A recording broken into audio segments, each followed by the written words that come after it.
Dans cette leçon, nous allons passer en revue toutes les étapes nécessaires pour traiter correctement une image quand nous venons de la scanner. Ici, nous avons l'exemple d'un scan qui a été fait dans des conditions plus que moyennes, comme vous pouvez l'observer, et le but du jeu, ça va être d'arriver à un résultat exploitable. Au final, nous aurons une image retouchée et très précisément redimensionnée. Pour commencer, nous allons désincliner notre image. Il est rare qu'un scan soit parfaitement droit du premier coup. Pour désincliner cette image, nous allons utiliser l'outil recadrage. L'outil recadrage, il se situe ici. C'est le 5e outil en partant du haut. Après avoir sélectionné cet outil, on va s'assurer dans la barre de contrôle que le mode est sur libre. Et puis nous allons utiliser l'outil désincliner qui est très pratique pour redresser l'image. Je vais sélectionner cet outil et je vais repérer un endroit dans ma page qui est bien horizontal.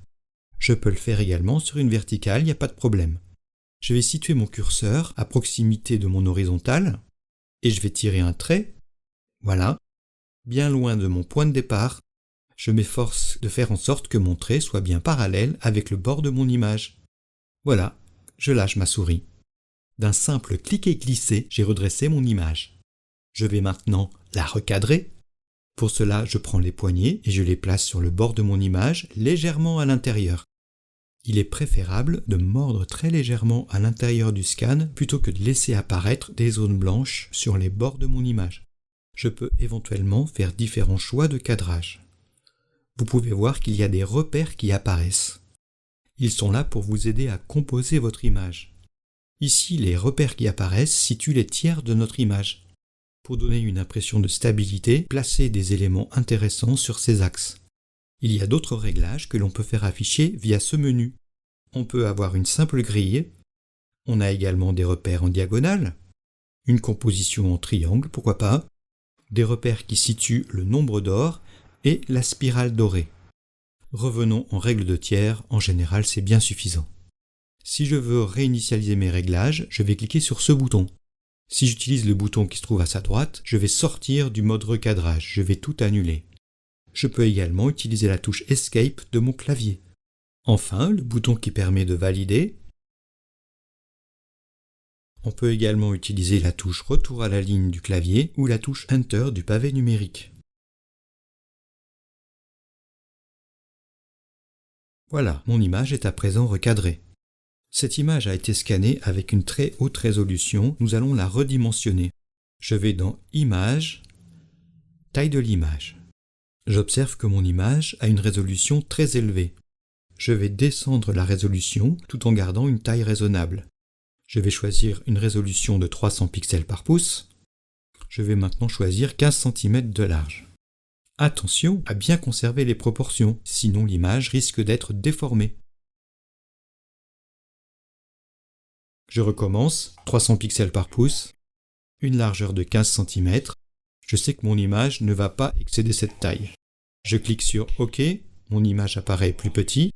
On a vu qu'avec la commande CTRL 0 sur un PC, commande 0 pour un Mac, j'avais mon image à la taille écran. De même, CTRL 1 ou commande 1 fera apparaître mon image à la taille réelle des pixels. Je peux observer au passage que mon image est un peu granuleuse. Il y a ce que l'on appelle du bruit. Je vais diminuer ce bruit. Nous allons voir deux façons différentes de diminuer le bruit d'une image. On peut aller dans le menu Filtre, Bruit, Réduction du bruit. Et là, je peux prévisualiser le résultat avant de le valider, aussi bien dans ma fenêtre de dialogue que sur l'image qui se trouve à l'arrière-plan. Si je clique dans la prévisualisation, je vois l'état précédent. Je peux ainsi évaluer l'effet que va avoir mon filtre sur mon image. Là, je vois que le grain a disparu, mais l'image est un peu floue. Je peux régler l'intensité, tout en surveillant mon image. On va essayer de faire disparaître ces grains. Comme mon image est très granuleuse, je dois monter mon effet assez fort. Comme mon image est trop floue, je vais tenter de retrouver du détail. J'augmente conserver les détails. Ici, il faut trouver un compromis entre réduire le bruit et conserver les détails. Réduire le bruit de la couleur, ça va être très utile en cas de prise de vue sous-exposée. On a des pixels aléatoires qui apparaissent, créés par l'appareil photo. Dans le mode avancé, je peux faire une retouche séparée par couche de couleur. Ça va nous permettre de travailler sur certains tons particuliers de notre image. Ici, dans notre cas, les résultats ne sont pas très satisfaisants. Alors je vais essayer une autre technique. Je vais faire annuler, je retrouve mon image granuleuse, je vais faire filtre, bruit, anti-poussière. Je vais commencer par augmenter mon rayon pour faire disparaître les grains. Voilà, j'ai réussi à faire disparaître les grains et en plus, j'ai une image très intéressante. Peut-être pas tout à fait celle que j'avais prévue. On va quand même baisser ce rayon. Je diminue jusqu'à ce que mon image apparaisse et soit lissée. Ensuite, je vais remonter le seuil pour essayer de retrouver un peu de détail. J'arrive à cette image où le grain a disparu, elle est cependant un peu trop floue. Nous allons voir plus tard comment on peut augmenter la netteté d'une image. Je clique sur OK. Une chose très importante que nous devons faire à chaque nouveau scan, c'est régler les niveaux de l'image. Cette image a un côté un peu sale, un peu gris. Mon document de départ était peut-être pas très bon. Mon scan est peut-être pas très bon non plus, en tout cas il a des limites au niveau optique. Et donc les valeurs claires ne sont pas très bien restituées, elles ne sont pas très claires. Et la même chose pour les valeurs sombres, elles ne sont pas suffisamment sombres. Je vais pouvoir remédier à ça avec la commande niveau. Je vais faire image, réglage, niveau. Vous pouvez observer que le raccourci clavier, c'est CTRL-L sur PC ou commande-L sur Mac. Ça correspond au mot levels en anglais, qui signifie niveau. Nous voyons apparaître l'histogramme. Pour comprendre l'histogramme, imaginez tous les pixels redistribués selon leur valeur. Les plus sombres à gauche, les plus clairs à droite. Quand la courbe est élevée, ça veut dire qu'il y a de nombreux pixels à cette valeur-là. Ça me permet de voir pour quelle valeur il y a beaucoup de pixels dans mon image, ou non. Donc ici, je vois que j'ai beaucoup de pixels qui sont sombres. Ça correspond aux valeurs sombres de mon image. Par ailleurs, à droite, je vois une bosse dans l'éclair qui va correspondre aux valeurs claires, c'est-à-dire l'arrière-plan de mon image. En dessous de l'histogramme, j'ai des curseurs. Ils situent le noir pur, le blanc pur et le point médian entre les deux. Je vais faire bouger les curseurs pour ajuster les niveaux de mon image. Je vais faire glisser le curseur noir vers la droite et vous pouvez observer que mon image se densifie. Si par exemple je place mon curseur noir ici, tous les pixels de cette zone-là, tous les pixels qui se trouvent à la gauche du curseur, deviennent parfaitement noirs. Évidemment, le problème c'est que je perds du détail dans mon image. Je vais donc reculer un petit peu, je me base sur la courbe de l'histogramme. Et je vais situer ici le moment où je veux que mes premiers pixels noirs apparaissent. Évidemment, en même temps, je surveille mon image pour veiller à ne pas perdre trop de détails. Je vais maintenant m'occuper du blanc. Quand je déplace mon curseur blanc vers la gauche, tous les pixels qui se trouvent à sa droite deviennent parfaitement blancs. Évidemment, si je vais trop loin, je perds du détail. En fonction du nombre de pixels que je vois sur la courbe de mon histogramme, je peux situer précisément mon curseur. Déjà, l'image est améliorée. Je vais maintenant m'occuper du curseur du milieu. Donc il représente le point qui se trouve pile au milieu entre noir et blanc. On peut donc considérer que entre le curseur noir et le curseur gris, c'est mes valeurs sombres. Entre le curseur gris et le curseur blanc, c'est mes valeurs claires. Si je fais bouger mon curseur vers la gauche, j'augmente le nombre de couleurs claires. Donc mon image s'éclaircit. Bien évidemment, si je vais dans l'autre sens, c'est le contraire qui se produit. Mon image s'obscurcit. Je vais le replacer à peu près où il était au début de mon réglage. Et bien sûr, je surveille mon image. Est-ce que j'ai suffisamment de détails? Pour évaluer à quel point nous avons amélioré notre image, nous allons annuler temporairement la commande niveau. On va faire édition annuler niveau. On peut faire commande Z ou CTRL Z. On en était là. Si je refais commande Z pour retrouver mes niveaux, vous pouvez juger de l'amélioration apportée à l'image. On a l'impression qu'il y avait une espèce de vitre sale par-dessus avant. Et maintenant, on a une image qui est beaucoup plus dynamique. Une fois qu'on a réglé les niveaux d'une image, il faut régler la netteté. Alors pour cela, on va utiliser un filtre. Menu filtre, renforcement, accentuation. On peut observer qu'il y a des points de suspension après accentuation, alors que d'autres filtres n'ont pas de points de suspension. Les points de suspension signifient tout simplement qu'une fenêtre de réglage va apparaître. Si vous n'avez pas de point de suspension, aucune fenêtre de réglage, on a des réglages tout faits qui s'appliquent. C'est pour cela que nous allons plutôt choisir accentuation. Je vais pouvoir gérer ma netteté. Comment fonctionne l'effet de netteté? Photoshop va détecter dans l'image les zones sombres et les zones claires. Il va tracer des frontières entre ces zones. De part et d'autre de cette frontière, ce sera plus clair du côté clair et plus sombre du côté sombre. Les réglages de départ, gain de 100%, un rayon entre 0,8 et 1 et un seuil de 0. Je vais régler mon image à partir de ces réglages par défaut. Je précise que ces valeurs sont valables pour des images en 300 dpi. Si votre image a une résolution plus élevée, à ce moment-là, il faudra augmenter les réglages. Ici, par exemple, je vais intensifier mon effet. Seulement si j'intensifie trop, je risque de voir apparaître du grain. Le rayon, ça va être la taille des fameuses frontières dont je vous parlais tout à l'heure.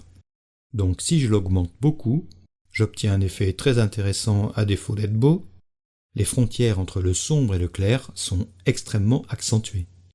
On peut vraiment changer le caractère de l'image. Je vais baisser mon gain, je vais le remettre autour de 100. Au final, j'agrandis légèrement le gain et également le rayon. Le seuil de niveau, c'est la capacité de Photoshop à distinguer le sombre du clair. C'est-à-dire que plus le niveau sera élevé, plus Photoshop va associer les couleurs entre elles. Donc, moins l'effet sera fort. On utilise le seuil à partir de 0 pour adoucir un peu l'effet. Là, je vais rester à 0 et je fais OK. Si ponctuellement l'image est encore trop floue, je vais pouvoir accentuer certaines zones bien précises de mon image avec l'outil netteté. Je vais zoomer dessus, il se trouve ici. Je vais choisir cet outil bien pointu pour évoquer l'idée de netteté. Maintenant, je vais souligner un peu le regard. Je règle la taille de mon outil. Je choisis un outil avec une dureté pas trop élevée. Je vais y aller plus doucement sur les autres zones. Je veux pas trop d'effet sur les joues parce que c'est là qu'il y avait du grain. Je vais accentuer un peu le perroquet. Un peu de retouche maintenant. Il y a des détails de mon image que je souhaiterais améliorer. Par exemple, j'ai des taches qui apparaissent dans mon décor. Je veux supprimer ces taches tout en respectant la texture de mon décor. J'ai des outils pour ça dans Photoshop. Je vais trouver notamment ici l'outil pièce, le 3e. Il est intéressant parce qu'il permet de retoucher une texture. Je vais juste entourer la zone que je veux modifier avec mon outil pièce. Je vois apparaître une sélection et je n'ai plus qu'à la faire glisser à un endroit où la texture est celle que je souhaite. Ça reporte le contenu tout en respectant la texture. Voilà, il me suffit d'un simple cliquer-glisser. Ce que j'apprécie dans cet outil, c'est sa rapidité. Pour des retouches un peu plus précises, il y a bien sûr le fameux tampon de duplication que nous allons utiliser. Cet outil existe depuis les débuts de Photoshop. C'est cet outil-là. C'est un outil qu'on appelle parfois clone. Il y a 2 outils, on va prendre le premier, l'outil tampon de duplication. C'est celui-là qu'on utilise le plus souvent. Il fonctionne en 2 temps. Il faut d'abord dire à Photoshop qu'est-ce qu'on veut prélever de notre image, et ensuite lui dire où est-ce qu'on veut l'appliquer. Par exemple ici, la coiffure est un peu douteuse. On va essayer de l'améliorer. Je commence par régler la taille de mon pinceau. Sur Macintosh, on peut faire CTRL-ALT pour gérer la taille de son pinceau. Cela n'abîme pas votre image, vous êtes juste en train de régler la taille de votre pinceau de gauche à droite et sa dureté de haut en bas. Sur un PC, vous pourrez faire un clic droit et ainsi vous pourrez faire apparaître l'épaisseur et la dureté pour ajuster votre outil. Vous pouvez aussi bien entendu passer par la barre de contrôle où vous voyez apparaître la même fenêtre. Alors donc je vous l'avais dit, cet outil fonctionne en 2 temps, il faut d'abord appuyer sur la touche Alt pour bien faire comprendre à Photoshop ce qu'on veut prendre. Mon curseur se transforme en une cible. Cela signifie que je vais cibler une certaine zone de mon image, par exemple ici le blanc. Et maintenant je vais lâcher la touche Alt et placer mon curseur par-dessus la touche de cheveux qui dépasse, et je me recoiffe tout en douceur.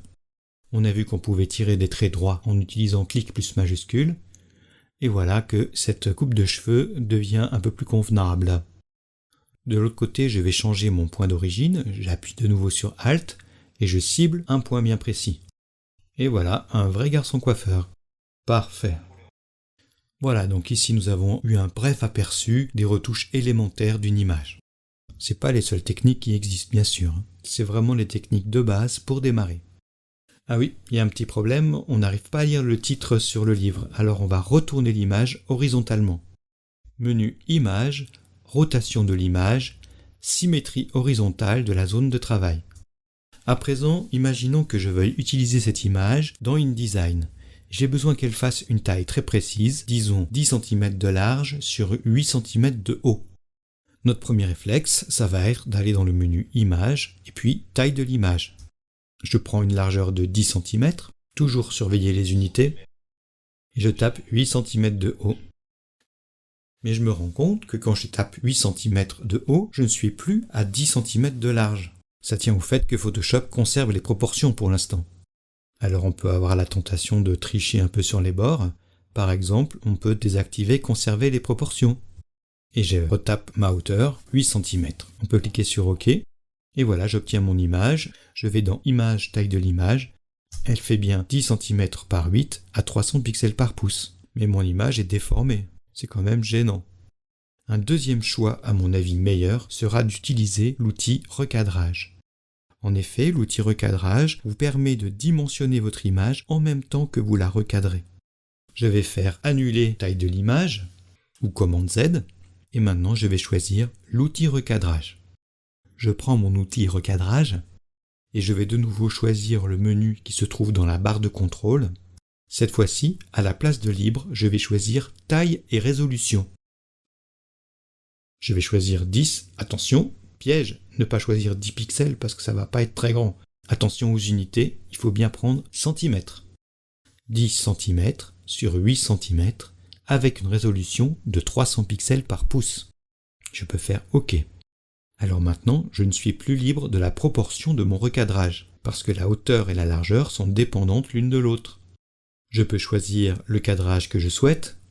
Attention à pas trop agrandir une image parce que je vais faire apparaître des défauts. Voilà, j'arrive à peu près à ce résultat-là. Dans mon image finale, il manquera un bout à droite et un bout à gauche. Je valide.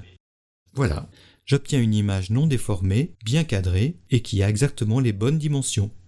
Ce que nous avons vu dans cette leçon, comment désincliner une image, comment la recadrer, comment réduire le bruit avec l'outil réduction du bruit ou avec le filtre anti-poussière.